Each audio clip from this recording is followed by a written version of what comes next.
Është e mrekullueshme kur në studio kam njerëz të cilët kanë gërshëtuar profesione të ndryshme duke i edukuar masën, por duke studiuar dhe mësuar shumë e duke marrë tituj të cilët tashmë sigurisht janë në shërbim të gjithë atyre të cilët kam nevojë.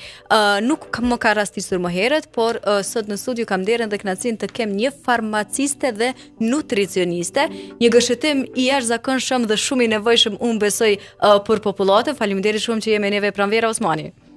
Mirë se ju gjeta, faleminderit shumë për ftesën, mendoj eksperiencat e mia me ju. Pranver, po flasim për gërshëtimin e dy profesioneve, të cilat unë e di që kanë një ndërlidhje me njëra tjetrën, por nuk më ka rastisur të shoh një farmacist dhe nutricionist në të njëjtën kohë që ka kryer dhe është edukuar në të dyja fushat, por është shumë interesante sepse si e bën këtë ndërlidhjen apo ndoshta si i qasesh pacientit ose le të themi klientit që vjen në banatore dhe përballë ka një farmaciste dhe nutriciste. Kjo ka qenë një prej arsyeve që më ka shty me mendu, me u eduku akoma më shumë për ndikimin e ushqimit në ndoshta në rritjen e gjatësisë ose edhe në këto interaksione që mund me ndodh mes barnave edhe ushqimit kur veprojnë bashkë.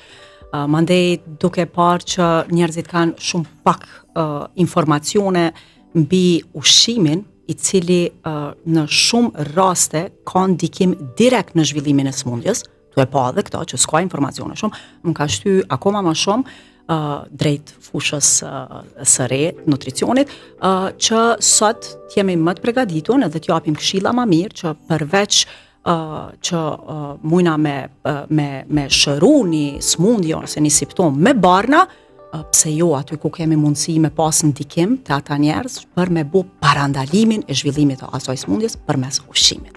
Cilat le të themi janë gabimet më afatgjate që i bëjmë ne në mënyrën se si ushqehemi? Pastaj na kthehet le të themi pas disa viteve me kamata i gabimi jon. Ka shumë gabime që i bëjmë kur mendojna për ushqimin. Po tash sot për shembull një trend po e shoh te njerëzit që un po e vlerësoj si shumë gabim se ka sene shumë të rëndësishme me këshyr para se me kur e zgjedhim një ushqim se sa për shembull me pa shkojnë njerëzit edhe këtë po orientohen në ato kandet në përmarkete ku ekspozohen që shkruajnë për shembull dietale ose m'falni ose tash u bë trend pa laktozë, pa gluten, që to pak po pengojnë. Ma me rëndësi është me pa, me këshyr qaj produkt, me kthy, me analizu etiketën, sa ka proteina, sa ka karbohidrate për shembull, sa ka yndyrna ose çfarë lloji të yndyrnës e përmban, se sa me shku më orientu në sene dietale. Nuk ka sene dietale. Dietale është diçka që u bë me mill të po shprehem pak ma kuptueshëm për njerëzit, me mill të zi ose me mill i cili është grun i blum komplet, me lëvore. Mill i bardh, grunit i heket lëvorja dhe bluhet veç fara edhe bëhet mill i bardh, që në princip janë të njëjtat sene, nuk ka ndonjë diferencë të madhe. E tash a ki problem me shku me ble sene pa laktoze, pa gluten, me konsumu që asy sene, ato duhet përcaktohen prej profesionistit. Në anën tjetër, gabim tjetër është edhe që e ndëgjoj shpesh, jo bre se ti let e ki me ushqy shëndetshëm është shumë shtrajt. Nuk është shtrajt me ushqy shëndetshëm. Se për me shku edhe me hangër një drek jashtë një file të pulës me çka do qoftë shoqërus karbohidratës, përmenej orez ose diçka, ti nër 5 euro pa ulin sot kurko nuk mundesh me hangër. Është minimumi ndoshta, ose shkon e han një sandviç, nëse dena çfarë sandviçi 4 euro minimumi, për ki 3 euro gjys, hajde pezhesh edhe 2 një sandviç. Kështu që ma let edhe ma lirë kushton me marrë një sandviç prej shtëpisë ose me marrë një drek diçka me shti një kutit plastikës me marrë me veti që atë ka met për djeshit, se sa me dalë dhe me hangër jashtë. Pra nuk qëndron ajo, po veç vym pak angazhem, pak plan i mirë edhe mundesh me ushqy edhe me pak pare. Kështu që ka shumë sene që komentohen si jo të drejta, po duhemi unali me analizua për një me është ashtu, a veç po folim pa baze, pa fakte. Sigurisht edhe kur ndalemi flasim për një kategori të madhe të njerëzve. Ne nuk kemi statistika pranver, këtë ta dim. Nuk dim saktë sa kemi njerëz le të themi me hipertension, sa kemi njerëz me diabet, me kolesterol, me sëmundje të ndryshme, sepse nuk ekziston një sistem i mirëfillt i sishit në Kosovë. Por ajo që më intereson është të gjitha ata persona që po na dëgjojnë dhe vuajnë nga diabeti, nga hipertensioni apo kanë kolesterol, ku i bëjnë gabimet më të mëdha kur janë përballë le të themi frigoriferit apo në tavolinën e bukës? Unë para që shoh të njerëzit është mendoj njerëzit që një dietë që i ka kry punë dikujt, më krym punë edhe mu. E para e punës, dietë nuk kupton ajo çka ne e hajmë edhe e pim. Pra dietë është një plan i ushqimit në princip, çka ne konsumojmë çdo ditë.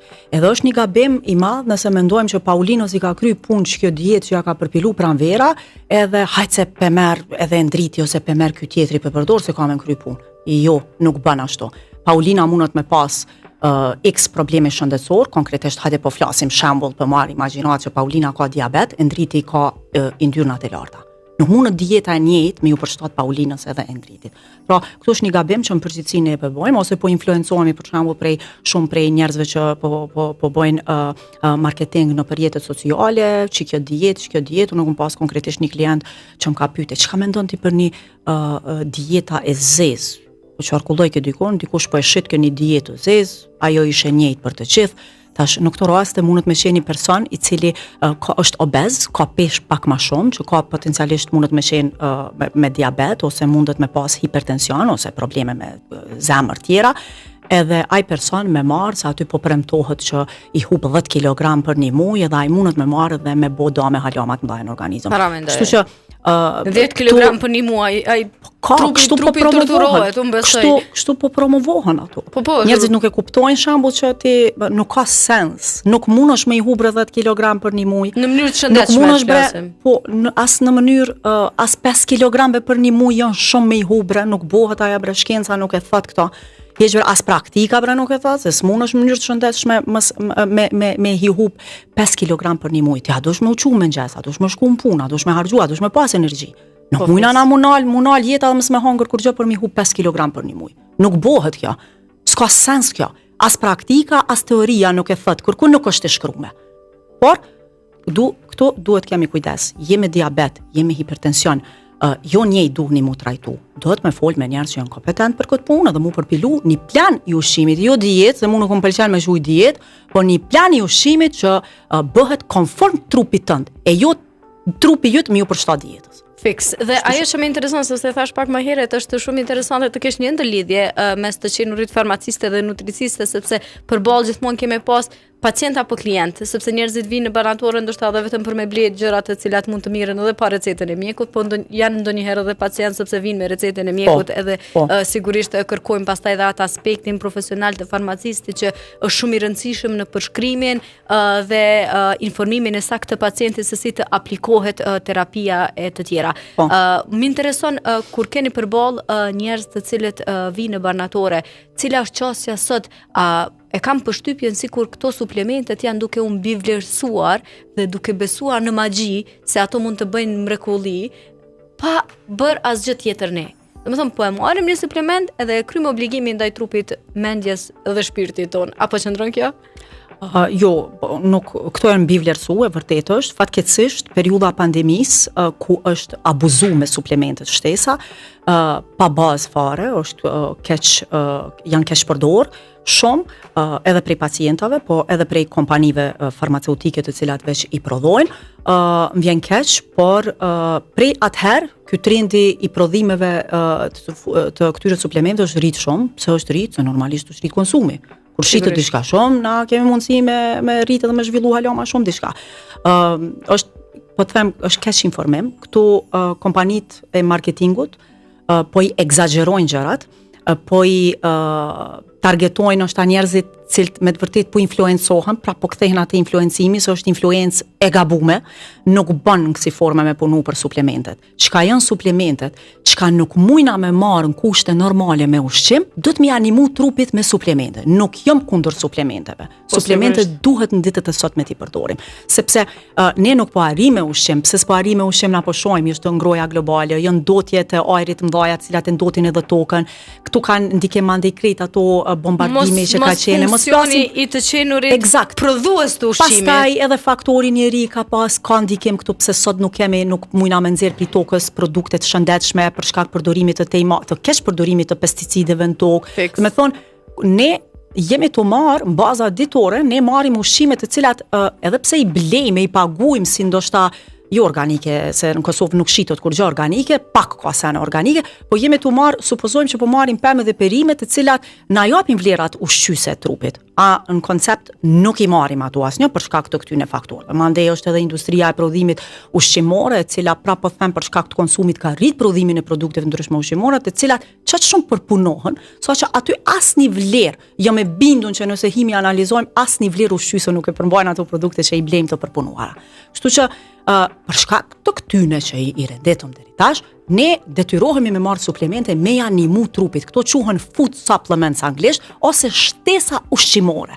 Çka do të thotë që ne duhet minimu me do shtesa tjera ushqimore trupit për mi plotsu ato nevoja. Shumë qartë thuhet edhe në përshkrimin aty që nuk është zëvendësimi i ushqimit. Po pra, vetëm është ndihmë ndaj asaj që do duhet ne të ushqehemi krahas suplementit. Kështu që këtu qëndron keq kuptimi i madh. E tash çka duhet me bë për mi marrti me ditë çka me marr, se sot tregu ofron mos them nuk e di sa janë të regjistruar, se nuk e kam analizuar në avok, se këto dozat e vogla regjistrohen në avok, por jo me bindun që veç mbarnatore ku unë punoj janë dikon mbi 30 lloje të vitaminave C që shitën. E tash, për shkak të kësaj, ka me cilësi të mirë, me cilësi mesatare. Qysh përzgjedhet ajo e mira, është personi që din me tregu, ta s'kena nevojë këtë mund ngarku me ditë qysh me përzgjedh produktin e mirë. Shkoni në barnatore, konsultohuni me person kompetent. Kur them kompetent, është farmacisti që punon në barnatore, fol me to, edhe thuj, po më intereson me ditë pse ma zgjedhet që vitamin C, jo që tjetrën shembull e marr edhe ashtu konsulton së bashku. Jo detyrimisht dush me marr vitamin C. Është profesionisti ai që e vlerëson a ka nevojë trupi jot për vitamin C. Ndonjëherë është një jo e madhe për dikë. Eksakt, ose mos flas mandej është DA, është magnezi, është kalciumi që në ditët e sotme jashtë mase konsumohen prej njerëzve. Kështu që patjetër që këtu kesh interpretuar informatat, nuk ka mrekulli, nuk ka asnjë kapsul suplement që të bën mrekulli në organizmin tonë. Nëse ti nuk han shnet shumë, nëse ti nuk flan mjaftueshëm, nëse ti nuk pin ujë dhe nëse ti nuk bën aktivitet fizik, kur gjë nuk ekziston që ka me të nimu. Kur gjë heq. As nuk ka me të bo mirë, vish kesh ka me të bo. Nëse që ato tjerat nuk i kemi gjithashtu të shtume në rutina tonë. Sigurisht është një kompleks i veprimeve që duhet ne me i ndërmarr në mënyrë që me pas një jetë më të shëndetshme, e sigurisht me i kontribua dhe shëndetit mendor, muzika më mirë në Glam Radio kështu gjithmonë është në dispozicion. Para se të shkojmë me muzikë, unë dua të bëj një falënderim për Spitalin Fatih, i cili gjendet rrugës për në Çaklavica, atje ku mund të bëni shërbime mjekësore të dëshmuara tashmë në dekada, profesionistë të fushave të ndryshme të cilët janë emër gjithashtu i dëshmuar në fushat e tyre, një laborator gjithashtu i dëshmuar në shumë vite shërbim ndaj qytetarëve, kështu që derisa jemi duke folur këtu për mënyrën se si të jetojmë shëndetshëm, është më rëndësishme që të jepet mesazhi se sëmundjet duhet të parandalohen dhe jo domosdoshmërisht të trajtohen, kështu që është më rëndësishme që të shkojmë te mjeku edhe për të parandaluar sëmundjet, të bëjmë analiza të ndryshme për të parandaluar sëmundje të ndryshme dhe në këtë formë të qëndrojmë të shëndetshëm. Kështu që adresa juaj është Spitali Fatih. Shkojmë pak muzikë e rikthehemi përsëri.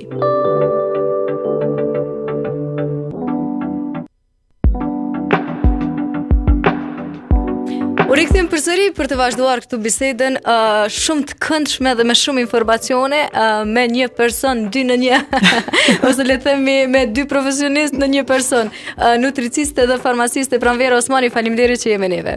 Faleminderit prap, kënaqësi. Po du me u ndal tashmë nga nutricistja, po du me u kthy te farmacistja. Po du me fol pak edhe për, le të themi, edukimin që kemi në raport me banatorën, sepse e dim shumë se ne e shohim banatorën si një, le të themi, kushtimisht dyqan ku mund të shkojmë të kërkojmë gjithçka dhe shumë shpesh edhe shpërfillim këshillat e farmacistëve, që është shumë e gabuar, sepse farmacistët janë profesionistë, dua të them, të cilët kanë një studim të gjatë dhe shumë të vështirë në profesionin e tyre dhe janë persona kompetent për të udhëzuar se si duhet të aplikohet terapia dhe duhet të shkohet tutje. Sa e vështirë është të jesh prapa banakut atje dhe të mos e kesh ndoshta le të themi besimin e pacientit që është aty, sepse është i bindur që ChatGPT-ja ka dhënë gjitha përgjigjet. Nuk o letë mu përball, se jo gjithmonë i kemi pacientat tonë të besueshëm, vinë njerëz aty edhe kalimtar që ndoshta s'kan qenë kurrë tek ne, edhe dojnë me pa çka po ofrojmë, çka po bojmë. Është e vështirë shumë, po në fundit mundona me I kuptu pacienta se kush hin barnatore, ai ka një hall, ai vjen për një arsye. Kur të pyet diçka, ja I dhem kryt, ja I dhem barki, ja mundona ose kemi raste shumë që veç vinë edhe ama një antibiotik se për çka pe merr antibiotik, fyti po më dhem. Po pse mundona me ekzaminu, me marr informacion, pse, kuça. O veç që kjo manala ajo ku që zi që është ama që ato ose vina si pacienta ama një oki në solidamar se kryt po më dhem tash ama a ki diçka se nervat I kam shumë tension am diçka me qetësu a ka diçka që I qetëson nervat me njëherë me krejta pacienta mundo jo veshon krejt kolekt na mundohemi me kuptu çka qëndron mrapa qytyne pacientave, çka ka ndodh me këta pacienta. A nashta s'ka flajt mirë, edhe normalisht që ka stres mrena, se kur nuk flaj mjaftueshëm kemi stres. A nashta çaj pacienti që pi dhem koka për një metë që shumë ka abuzu nashta mbram me naj alkohol, ose u lodh shumë edhe ai prap pa gjon fëmija vogël ose ata, ose ka njëherë menoj, a për një me njerëzit hiç nuk mendojnë për shëndetin e tyne mental, po krejt veç dojnë mi trajtu problemet e shëndetit fizik. Kemi shumë pyetje, është vështirë tani me ndalë qatë pacientë dhe me bind që antibiotikun s'ka nevojë me marr, po hajde të gjejmë problemin çka kish, cilat janë simptomat e ty, edhe më mundu me trajtu me një produkt që ndoshta ose 2 produkte që ipën edhe pa recetën e mjekut, edhe jemi edhe ne kredibil me jap. Edhe ndihna shumë mirë kur arrin fund me bind qatë pacient, jo me marr antibiotik, jo me marr diçka që përshkruhet, s'kemi nevojë, nervat mujna me qetësu, tu flajt nështë natën, tu janë mu vetit me flajt, po qysh me flajt mus po merr gjumi, po mes gjut. Po si e lodh mjaftueshëm, muna u mu lodh fizikisht.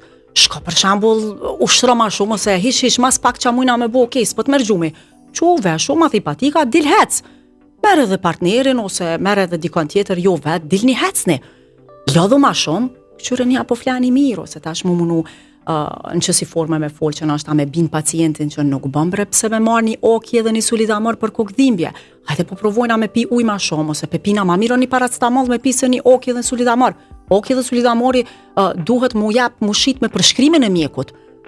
Ne I kemi kështu si kafen e mëngjesit. Unë njoh njerëz të cilët këtu e marrin një espresso dhe këtu e kanë një solidamor ose oke. Tash, njëtën kohë po pin diçka për me nal kokdhimbjen, njëtën kohë pim është edhe një diçka tjetër që për shembull e pim veç kafen e cila dehidron, ujë nuk pim, si popull nuk e dina shumë pak hidratohemi.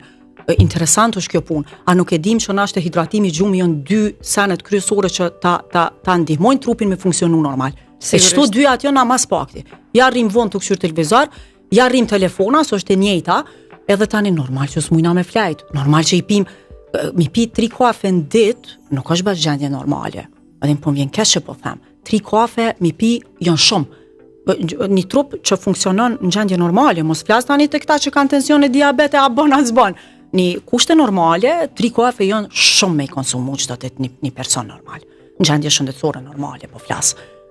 Kështu që ka shumë probleme barnatore, ka shumë faktor që do duhet të jenë një, le të themi, zinxhir bashkë me mediat për edukimin e masës, sepse sapo e kishim këtë ditën botërore për ndërgjegjësimin ndaj antibiotikëve dhe njerëzit kudo në botë po bëjnë thirrje që të ndalet përdorimi I panevojshëm I antibiotikëve për shkak të rezistencës, se pastaj me një infeksion më të voglin personi do shkojnë botën tjetër. Jemi është krejt shkenca, është në alarm, dhe OBSH-ja bën thirrje të mëdha dhe shumë shpesh sensibilizuese kampanja për këtë gjë. Shkenca jemi realisht, kur them shkenca, profesionistat jemi tipa shkencës, unë du shkencën, lexoj, hulumtoj, po është në panik të madh për një fakt. Mundet me ardhë nështë një bakteri, patëm është evidente, patëm COVID-19 që në gjendin çka kemi kalu. Mundet me ardhë nesër mas nesër një bakteri tjetër që me të vërtet mundet me qenë vdekje prurse më e madhe se kjo, edhe me shka me trajtu. Nuk kemi arrit halan, është ta me të sintetizu një antibiotik, një substancë cila krym punë shembull në rastet kur nëse krijojmë rezistencë në penicilina ose në molekula tjera. Unë kam rastisur të shoh antibiogram të një fëmijë që ka qenë rezistent në të gjitha llojet antibiotike. Po të që rasti konkret, na kemi shumë kësi prind. Çka me përdor ai fëmijë? Çka me përdor ai fëmijë? Ai fëmijë hala nuk I ka bo 5 vjet mar shembull, edhe është rezistent sepse për çdo ftohje, për çdo problem ka përdor antibiotik. Pranver, po du me dal pak edhe te kjo pjesa tjetër një kategori tjetër e njerëzve të cilët jam e sigurt edhe e di se abuzojnë me një kategori tjetër të banave që janë këto stimuluesit seksual dhe jo rall është raportuar në media se në për motele njerëz sigurisht më të moshuar, zemra të cilëve unë besoj që mund të jetë më e dobët apo më jo rezistente ndaj këtyre stimuluesve, nuk ka punuar dhe ka ndodhur që edhe të ketë vdekje fatkeqësisht, nuk dua të tingëlloj sikur ne po e përqeshim këtë, sepse nuk po e bëjmë. Ideja është që të informojmë masën sakt se si duhet të përdoren këto stimulues. Viagra është super e kërkuar. Si qëndroni ju në banatore me kërkesën për Viagrën? Paulin, kjo është më se e vërtet, krejt që ka po fol, kërkohen shumë, shiten shumë, edhe fatkeqësisht do me thonë, krejt kërkesat unë që personalisht më me fol vetëm për banatorën ku më punoj, krejt kërkesat që janë pa recetën e mjekut. Fakti që kjo molekul, këto llojet molekulave, se s'është vetëm Viagra, ka edhe tjera molekula me efekte njëjtë, fakti që këto duhet të shiten vetëm me përshkrimin e mjekut, kjo fol shumë. Në fakt, ne krejt kërkesat e na që vinë janë pa recetën e mjekut. Është abuzim I madh me to.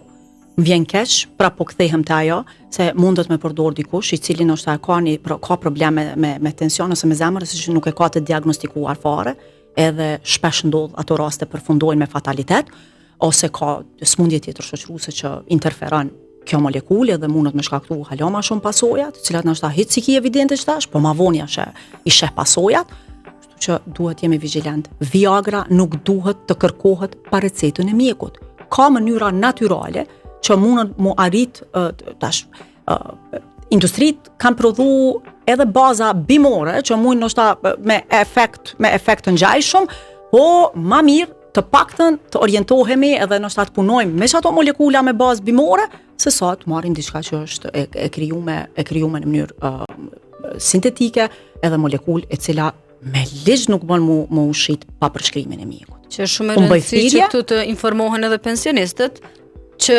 më mirë ndoshta të mirë diçka në mënyrë bimore që ndihmon procesin, sepse është krejt normale që njerëzit të duan të kenë raport seksual. Këtë as nuk po e vëmë në diskutim, sepse ndonjëherë diskutimi sikur thuhet se ne po bëjmë thirrje për abstenim që moshat e treta të mos kenë raporte intime. Kjo nuk qëndron. Ideja është të informohen sakt sepse sigurisht është e dhimbshme të shohësh pastaj se po e humb jetën në një formë shumë e rëndësishme për ato Paulin ta konsultojmë, të konsultohet profesionisti shëndetësor. Janë mjekët kompetent për këtë fushë.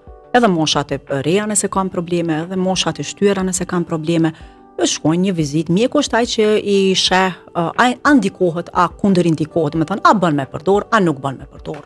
Viagrën ose çfarë do qoftë tjetër, molekule që ipët me përshkrimin e mjekut. Po që është kjo shumë e rëndësishme, sepse këtu doja të dilja te ajo ideja e edukimit të masës në mënyrë që të gjithë ta dinë saktë se çka mund të mirë dhe çka nuk mund të miret.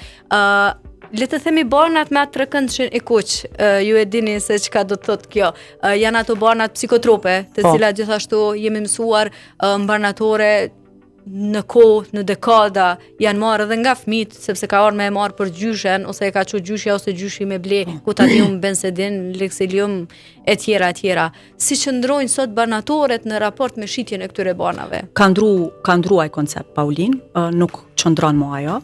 Që disa vite kemi ligje në fuqi, që edhe për ato ne praktika më intereson sepse gjithmonë ne me ligje kemi mirë, por kemi akoma ndoshta dikun që hala nuk është marrë ndoshta me shumë seriozitet. Unë e shoh për pacientave që I kërkojnë banatorë, po tjetër po ma japin. Kjo më shtin me nënkuptu me ditë që ka akoma barnatore që japin, po shumica e kolegëve, do me thonë shumica barnatoreve, këto kur themi shumica, t'jeni të bindun që janë mbi 90% të barnatoreve, nuk shesin banat që kanë efekt psikotrop pa recetën e mjekut. Përveç, sepse ne kemi obligim, përveç që duhet të blehet me recetën e mjekut, mjeku I jep pacientit 2 receta. Njëra recetë mbetet tek ne, tjetrën e merr pacienti. Pra, gjithsesi ajo është evident tash, na nuk mundna me barazu stokun e shitjes së një produkti me efekt psikotrop, nëse nuk s'mundna me barazu stokun nëse nuk e kemi recetën. Më thonë, nëse i kom shit 5 diazepama, unë duna me pas 5 receta. Me emër, me mbiemër, të cilat janë të faksimiluara, të protokolluara nga qendra institucioni që e ka lëshuar recetë ose mjeku që e ka lëshuar recetë. Kështu që është pak më vështirë, sot ka kalu, nuk mundet me marrë me ble, besa jo veç këto substanca, po jemi shumë ma vigjilent, fëmijët nuk mund marrë me ble, ndoshta as edhe një paracetamol 500 mg pa prindin. Kjo është shumë e bukur dhe është shumë e rëndësishme sepse unë thash e kujtoj kur kam shku vet në barnatore ose kur kam punuar pastaj në barnatore sepse jam edhe teknike e farmacisë, edhe më ka rastisur të vinë fëmijë që kërkojnë barna për gjyshen, për gjyshërit, për familjen, ku ta diun se çka, ndoshta ajo vetdia qytetare ka qenë shumë e ulët në atë kohë dhe njerëzit nuk e kanë pas probleme pa rrugës fëmin që e ka blenë ndoshta një diazepam ose diçka të tillë dhe po shkon mia dërgoj gjyshës. Fatmirësisht s'kan ditë shumë çka është ajo, se s'kemi pa tash trendi, tash po ndëgjojmë pak më shumë për shëndetet mendore, kush po ndihmon për gjumë, kush ndihmon për gjumë, përpara e bukura e kësaj që ndoshta nuk u abuzu shumë, se nuk kena pas shumë informacione. Çfarë janë informacion ka qenë më e vështirë edhe është dashur me qenë ndoshta shumë profesionist i fushës për me mujt me gjetë informacionin e saktë. Pranverë, për fund po më intereson me ndonë ndoshta një përvojë ju si farmaciste. Unë thash jam teknike e farmacisë dhe nuk harroj asnjëherë, ka shumë vite prej kur kam punuar unë barnatore. Shkon 15 vite kjo punë dhe në atë kohë sigurisht edhe qasja ka qenë ndryshe. Më kujtohet një paciente që pati ardhë me një infeksion edhe me terapi të përshkruar nga ginekologu dhe ginekologu i ka përshkruar vaginalete, të cilat unë i tregoj se si duhet të aplikohen. Dhe ajo refuzon shpjegimin tim me idenë që i dukem shumë e re, nuk i dukem kompetente për me ia dhënë atë shpjegim dhe pastaj kur shkon te shtëpia e merr në mënyrë orale. Dhe kthehet bashkë me bashkëshortin për shkak të simptomave që kishte nga aplikimi jo i duhur i terapisë. Dhe më intereson ndoshta ndonjë përvojë që ju e keni pasur dhe ju ka mbetur në mendje se si është e mundur që njerëzit të mos i besojnë personit prapa banakut për mënyrën e aplikimit të terapisë, sepse ka shumë rëndësi aplikimi i saktë i terapisë. Nëse është vaginalete ose supozitor, nuk merr në mënyrë orale, po e marr shembull. Keni pasur raste të tilla? Personalisht nuk po më kujtohet që kom pas diçka të tillë, po kam dëgju komente të tilla prej kolegëve që me moshat e shtyme posaçërisht, me pleq më në moshë që kanë ardhur ndoshta vetë, s'ka pas dikon shoqërues për me ndihmu procesit.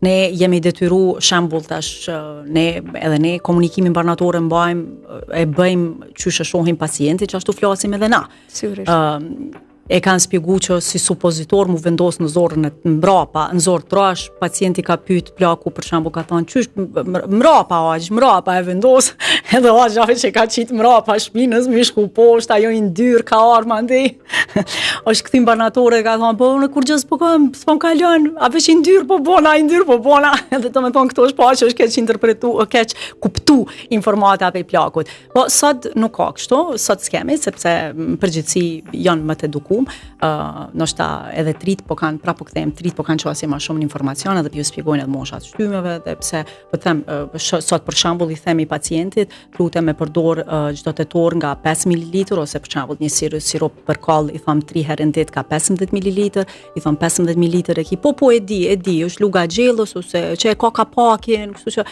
në këto kemi kaluar në një fazë tjetër që është shumë e rëndësishme. Jemi në një nivel tjetër të informacionit, po pëlqen hapa para. Po është progresive nëse krahasojmë me e kemi probleme vetëm se ta bëjmë selektimin e informacionit, kush është informacioni i saktë dhe kush nuk është informacioni i saktë, sepse në këtë botën e internetit jemi bërë pak lëmsh me informacione dhe po kemi gjithçka. Kështu që unë pata ndirin dhe kënaqësinë t'ju kem në studio dhe të flasim edhe të bëjmë le të themi një filtrim të informatave, sepse është më rëndësishme që njerëzit ta dinë se informatën e mora nga një farmaciste, nutriciste apo nga një doktor i caktuar, nga filan media që e citoj filan profesionistin dhe në këtë formë të edukoj masën, sepse dorën zemër në rrjetet sociale tashmë TikToku na ka sjell TikToker, ekspert, gjitholog, edhe të gjithë këta sigurisht se po e bëjnë edhe ndikimin e tyre. Faleminderit shumë nëse ke diçka për të shtuar për fund, je lirë. Faleminderit juve, faleminderit audiencës që na ndëgjon. Urejt kemi qenë të qartë në krejto informata që i ndam sot bashk, edhe veç ka po e ndjej të nevojshme me thonë, mund njerëzve që po na shikojnë ose po na ndëgjojnë, të mundohen me marr burimin e informacionit. Ai që po e thot informatën, le të hulumtojnë kush është, a ka kryer ai shkollë, apo fol me bazë, a veç po fol me të ndëgjuar dhe fjalë kështu si messenger to i end. Kështu që çet porosi e kam. Faleminderit shumë. Uroj të vedisohemi sa më shumë edhe të absorbojmë informata relevante për fushat eksakte që na interesojnë. Ishte kënaqësi, ishte me të vërtetë një bisedë me plot informacione, biseda të tilla të cilat këtu me Kast ne i bëjmë me Kast, sepse ftojmë njerëz të cilët janë të thirrur për të dhënë informata dhe për të edukuar masën bashkë me neve. Deri javën tjetër sigurisht mos harroni të bëni follow të gjitha rrjetet sociale të Glam Radios në Instagram, Facebook, TikTok, subscribe në kanalin tonë zyrtar YouTube dhe një tjetër le të themi mesazh për juve është që të parandaloni sëmundjet dhe më e mira është që të bëni vizita të vazhdueshme të mjeku, këtë bëni në Spitalin Fatim, aty ku mund të gjeni shërbime të ndryshme mjekësore, që nga ginekologjia me infertilitet, kirurgjia e fëmijëve, kirurgjia torakale, neonatologjia, tashmë është andrologjia si një prej profileve më të reja në Kosovë, sepse kemi andrologun e vetëm në Kosovë që punon në Spitalin Fatim, urologjia, laboratoria mirë dëshmuar ndër vite dhe shumë shërbime të tjera, të cilat gjithashtu po i klikuat në rrjetet sociale të Spitalit Fatim, mund të merrni edhe më shumë informacion dhe ta gjeni mjekun që juve ju duhet. Deri javën tjetër me Kast, ju duam shumë.